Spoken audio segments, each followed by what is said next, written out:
Selamat pagi, selamat siang teman-teman kelas 10. Nah, kalau kemarin mungkin ringan sekali, hanya coba brainstorming, hanya coba memikir-mikirkan sebenarnya geografi itu apa. Nah, untuk kali ini saya akan coba kasih sedikit, hanya sedikit, siapa tahu bisa membuat kalian lebih mengenal geografi biar lebih yuhu. Ya, intinya langsung saja deh masuk ke materi. Set, sorry, kepanjangan. Ya. Nah, dimulai dari definisi geografi secara kata, secara etimologis. Nah, secara etimologis, mungkin kalian waktu kecil juga waktu SD pernah belajar pemenggalan kata, menceraikan kalimat. Nah, sebenarnya fungsi kalian waktu SD diajarin menceraikan kalimat tuh sebenarnya salah satunya ketika kalian mulai SMA, kuliah ataupun dewasa, ketika ada kata yang rumit, mungkin kalian bisa pecah dan kalian dapat artinya sepotong demi sepotong gitu, dari suku kata yang diceraikan. Misalnya ini geografi. Geografi itu ada geo dan grafi. Nah, artinya geografi itu uh, dari bahasa Yunani. Geografi itu dari bahasa Yunani.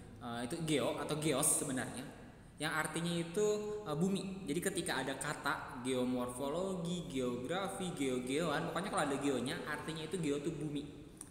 Nah, kalau dilihat yang kedua tuh grafi. Grafi itu grafien.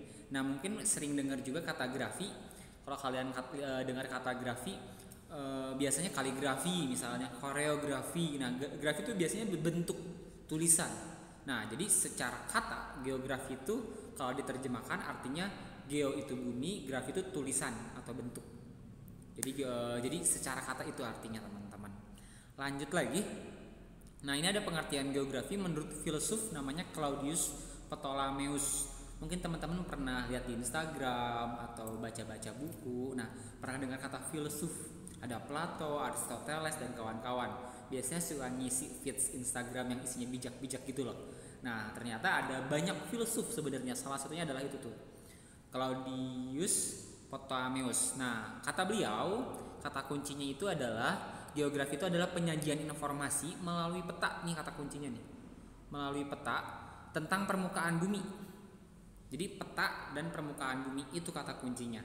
Nah, nanti bentuknya seperti apa dan contohnya seperti apa sambil jalan kita bakal coba amatin. Ternyata geografi itu akan lebih enak dipelajari dan lebih berguna ketika si informasinya itu ada petanya. Nah, bahkan mungkin hari ini pun atau kemarin-kemarin pun kalian sudah mengaplikasikan pelajaran geografi. Kira-kira aplikasi apa? Aplikasi apa yang ada geografinya di handphone kalian? Instagram juga ada. Kalau kalian posting ada tambahan lokasi. Terus Gojek, Grab segala macam itu ada petanya. Petanya nanti dilanjutkan dengan hitungan-hitungan algoritma program yang ada di setting sama Gojek dan Grab, nanti keluar jarak, keluar angka dalam bentuk harga dan sebagainya. Jadi intinya kalau menurut Bapak Claudius itu geografi itu tuh gambaran muka bumi melalui peta. Kata kuncinya itu, kalimatnya mau apa bebas, gimana kalian. Toh kalau nanti di IPS kalian belajar geografi, kemampuan membuat kata, membuat kalimat itu tuh udah kemampuan wajib yang harus dimiliki. Next. Nah, nanti kalau udah dewasa kan sekarang baru penjurusannya IPA dan IPS. Nah, kalau sudah dewasa nanti kalian itu punya profesi, misalnya jadi guru ada Ikatan Guru Indonesia, jadi geograf nih ada Ikatan Geograf Indonesia, jadi dokter ada Ikatan Dokter Indonesia. Nah, menurut para geograf di Indonesia, geografi itu ini penjelasannya. Nah, sebenarnya ini adalah rangkuman dari pendekatan sama prinsip yang akan kita bahas. Jadi kalau kita lihat di sini tuh ada kata sudut pandang geosfer, nanti bakal dibahas geosfer itu apa. Dari sudut pandang kelingkungan, terus kewilayahan, dan konteks keruangan. Jadi meskipun kelihatannya banyak, sebenarnya ini rangkuman dari materi-materi geografi lainnya di bab ini gitu. Jadi ada kelingkungan, kewilayahan, dan keruangan, itu adalah pendekatan geografi yang akan dibahas di video ini. Kita lanjut saja. Nah, tadi baru pengertian, sekarang ke aspek. Aspek itu apa maksudnya? Aspek itu tuh ada dua hal yang besar yang dipelajari di geografi nanti kalau kalian masuk IPS. Nah, yang pertama adalah aspek sosial. Apalagi basisnya anak IPS tuh kemampuan berhubungan dengan manusia lain itu harus tinggi, karena sosial, kalau diterjemahkan, sosial tuh artinya itu hubungan antara manusia dengan manusia lain. Jadi kalau kalian nanti masuk IPS, kemampuan sosial kalian tuh harus kuat. Nah, karena itu yang membedakan penjurusan IPA dan IPS. Ketika IPA kuat dengan sainsnya, kuat dengan hitungan, formulanya. Nah, anak IPS tuh harus kuat bagaimana kalian bisa berinteraksi dengan orang. Biar nggak banyak yang benci, biar tetap diterima, bagaimana meyakinkan orang dengan materi-materi yang ada. Nah, jadi skill sosialnya harus tinggi. Nah, bicara soal geografi, tadi ada dua aspek. Aspek pertama itu adalah aspek sosial. Nah, apa itu sosial? Tetap manusia. Jadi aspek yang membahas tentang manusia. Nah, bahasa geografinya itu ini nih, antroposfer. Nah, lanjut. Nah, aspek kedua itu fisik. Fisik tuh ini sebenarnya yang agak-agak dilematis untuk pelajaran geografi. Geografi itu IPA-nya ada, IPS-nya ada. Nah, aspek kedua itu adalah aspek fisik. Pak, aspek fisik itu apa? Aspek fisik itu adalah alam. Lebih tepatnya,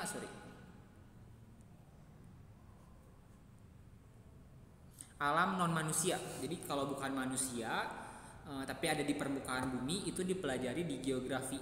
Apa aja yang dipelajari? Ya ini nih, atmosfer. Atmosfer itu apa? Atmosfer itu tuh udara. Jadi nah itu adalah udara. Meskipun gak kelihatan, kita akan coba pelajari sedikit tentang atmosfer.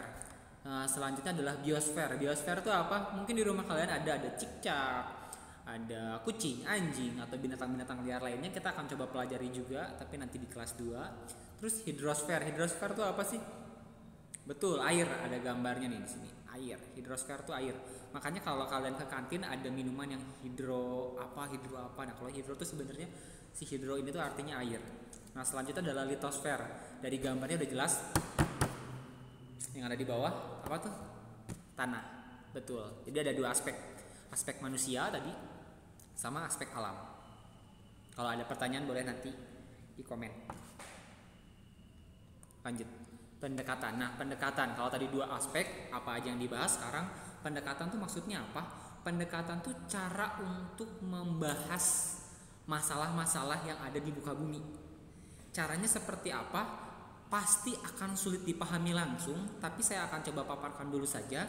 Nanti ada latihan. Semoga setelah bab ini beres, setelah KD ini beres baru paham. Semoga paham. Kalau nggak paham nggak apa-apa. Yang penting kita berproses. Lanjut lagi.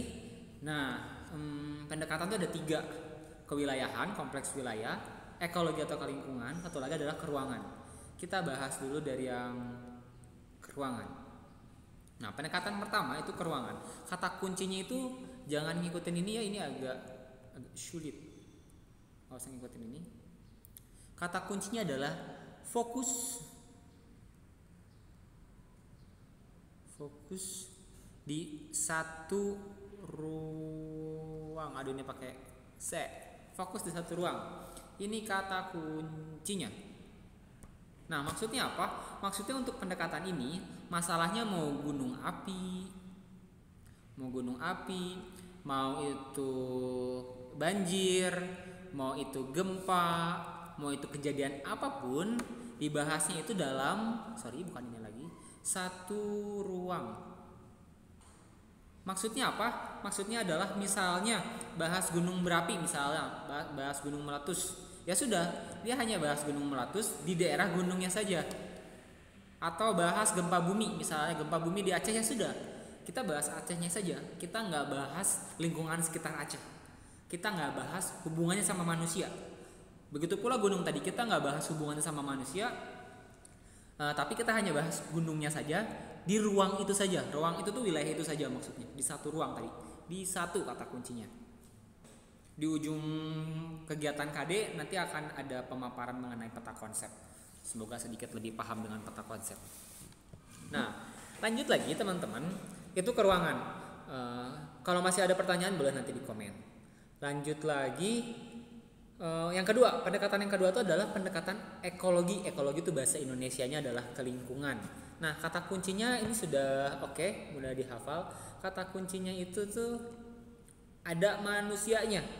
Jadi ketika kita ngomongin alam, kita lihat di gambar ini, ketika ada alam dan ada manusianya, itu adalah kelingkungan.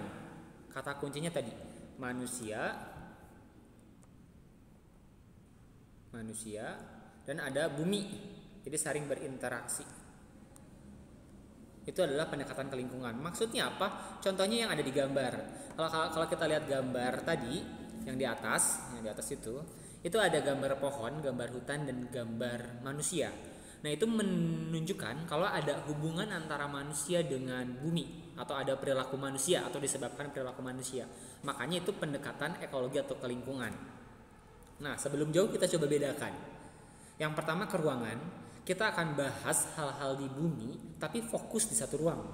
Kalau kita tetapkan ruangnya tuh ruang Gunung Merapi, ya sudah di Gunung Merapi. Kita nggak bahas orangnya.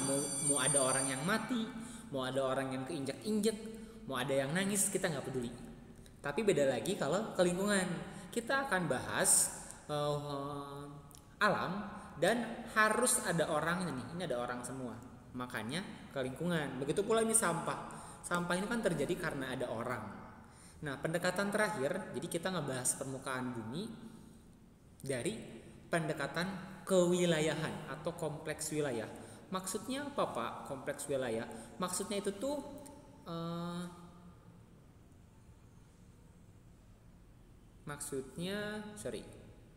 biar ini nggak susah lagi, nggak usah pakai yang ini ya. Nah, maksudnya adalah kata kuncinya itu adalah ada dua wilayah atau dua ruang. Maksudnya apa dua wilayah atau dua ruang? Jadi maksudnya seperti ini. Di atas ada gambar penambangan hutan. Terus ada gambar juga hujan. Ada penambangan hutan, ada hujan. Nah, hujannya di kota A misalnya. Penambangan hutannya di B. Tapi yang kena banjir bandang, kalau kemarin kalian lihat di Indonesia juga ada banjir daerah Sulawesi. Tapi pasti yang kena banjirnya itu bukan A, bukan B. Bisa aja kota C atau kota yang lainnya. Nah, ini yang dimaksud dari pendekatan kewilayahan.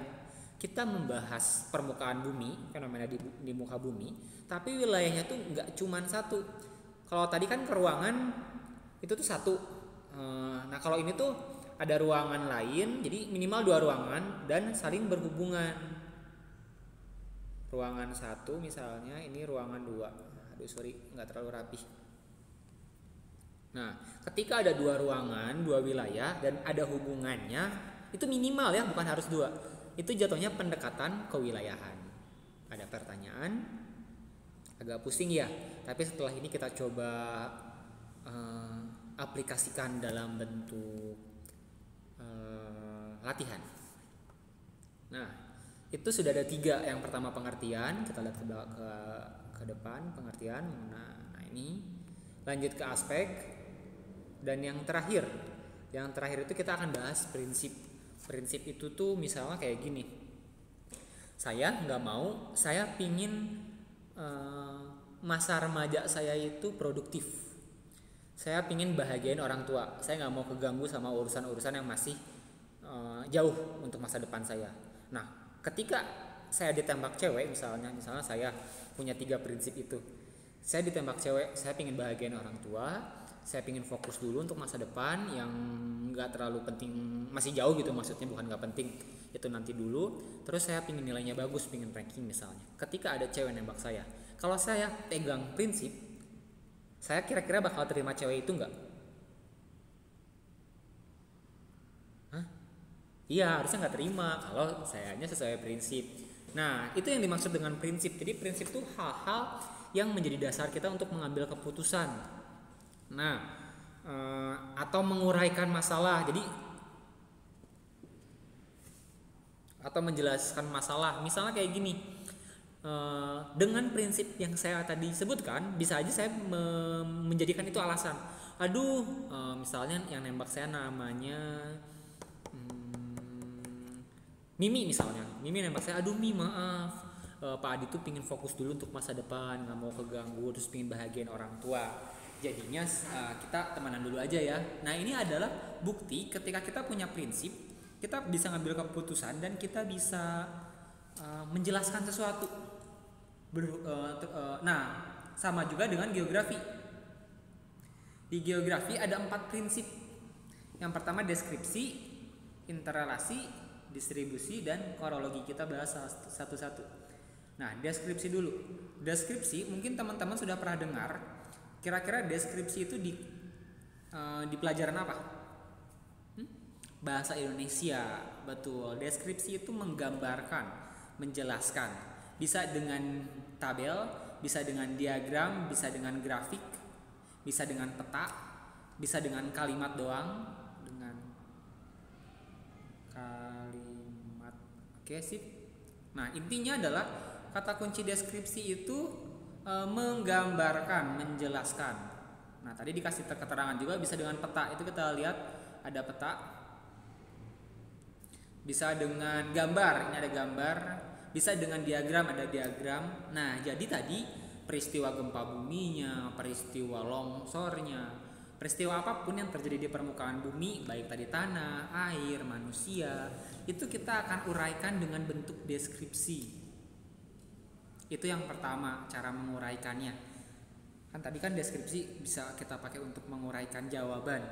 Kayak tadi contohnya ada yang mau nembak. Nah, selanjutnya, prinsip selanjutnya itu adalah interrelasi. Nah, kalau kamu sulit untuk mendefinisikan kalimat di IPS, cara paling mudah mendefinisikan kata adalah bikin kalimatnya. Misalnya interrelasi, bikin kalimat dari kata relasi aja dulu. Tadi kan kalau sulit dipecah-pecah kalimatnya. Bikin kalimat dari kata relasi. Misalnya relasi si Alfon dengan relasi Angel itu kuat.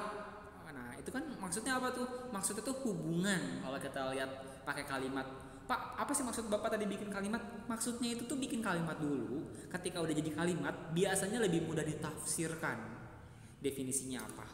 Nah, tadi tuh relasi itu hubungan. Terus kita juga bisa dilihat di sini, memang interrelasi itu kata kuncinya itu adalah hubungan. Bisa hubungan fisik, sosial, dan sebagainya. Nah itu contohnya. Ada mama jualan di pasar, belanja di pasar. Terus ada matahari memanaskan air menguap. Kalau kita lihat di gambar itu, mana tuh di sana. Terus hujan. Terus ada petani menanam, terus mendapat sinar matahari, lalu dia panen pada akhirnya. Itu adalah contoh hubungan. Jadi kan hubungan gak cuma antara aku dan kamu, atau gak cuma dia dan mereka. Kan biasanya hubungan tuh terkesan tuh manusia doang. Aduh, hubungan aku lagi kacau nih sama orang tua aku misalnya. Aduh, hubungan aku sama dia makin garing aja nih, friendzone. Nah, kan hubungan tuh sebenarnya gak cuma antar manusia, tapi ada juga hubungan antar alam atau alam dengan manusia. Nah, di gambar-gambar itu contohnya. Next. Yang ketiga, prinsipnya adalah distribusi atau persebaran. Nah, distribusi atau persebaran. Ini kayaknya nggak terlalu perlu dibahas banyak karena udah jelas namanya distribusi itu menyebar. Jadi maksudnya apa? Kalau kita membicarakan gunungnya ada di mana aja, terus persebaran hewan dan tumbuhannya ada di mana aja. Orang banyak penduduknya di Pulau Jawa misalnya. Ini adalah persebaran orang-orang Indonesia beserta sukunya. Nah, kalau ini kita bahas bumi yang isinya ada manusia, ada alam. Itu tuh berdasarkan dia ada di mana aja, dia tersebar di mana aja. Kebayang nggak? Nah, jadi gitu. Itu kalau distribusi.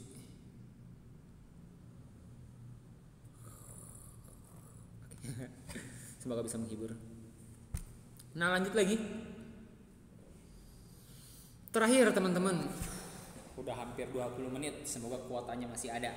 Yang korologi. Korologi itu apa? Korologi itu gabungan dari lebih dari satu prinsip. Tadi kita udah bahas 3 prinsip. Nah, ini tuh korologi itu gabungan. Jadi gabungan. Maksudnya apa, Pak? Maksudnya yang tadi. misalnya distribusi ditambah hubungan atau interrelasi, itu bakal jadi korologi. Atau distribusi ditambah deskripsi, dia akan jadi korologi. Nah, maksudnya itu korologi itu tuh ada dua prinsip tapi digabungkan. Contohnya apa? Ini contohnya ada di gambar. Kalau kita lihat di gambar ini tuh sebenarnya prinsip apa?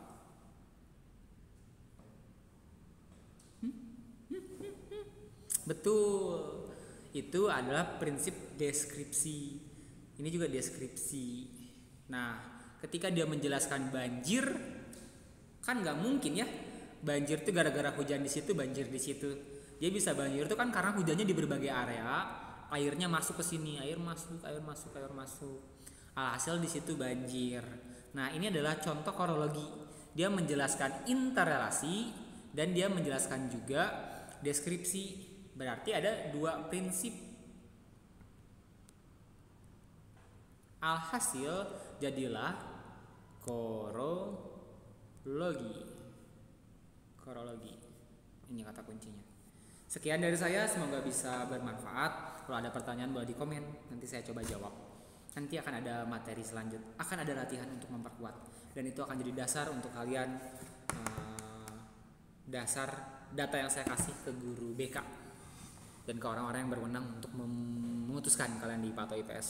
Salam, bye bye. Semangat terus.